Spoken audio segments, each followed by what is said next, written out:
they're looking at Willie Nylander up the middle. That's something that long term they're dedicated to here, at least in training camp. What was your initial thoughts when you saw that? For me, it came out of nowhere.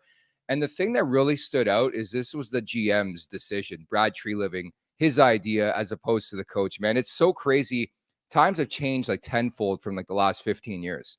Yeah, it's different. That is interesting on where it comes from and who decides. I can't see Sheldon Keefe having a problem with it, with him juggling the lines and Oh, the your favorite. Your combinations all the favorite. time. He loves putting them in a blender and throwing it against the wall, and he doesn't even wait for it to stick. He just switches it up the next day. So I don't think he would mind much. But in my mind, a player of the caliber of William Nylander to play center, he's got the vision, he's got the hockey sense, the speed, the agility, the ability.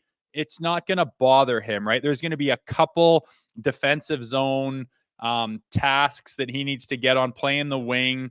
It's pretty up and down, but as a centerman, you got to get on the right side, help your defenseman out, and then support your wingers. It gives you the freedom to kind of go wherever you want and be more creative with your ice time, which I think he'll love.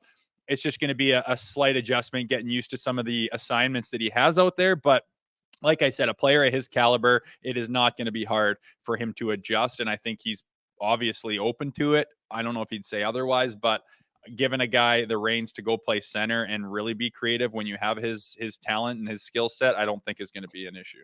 Look, I'm all for experimenting. In the long run, I don't think it works out.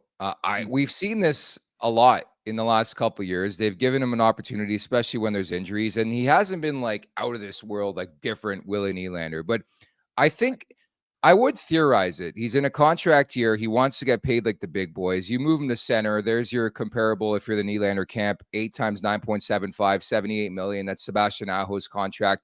It gives them versatility. Like, I get it. It gives you length, and we'll talk about the lines momentarily. If it pans out in the long run, maybe you figure out a way, John Tavares on the wing as opposed to up the middle. But the fact that you can go Matthews, Tavares, Nylander up the middle, whatever way you want to put it, Nylander's or Tusi, I don't care.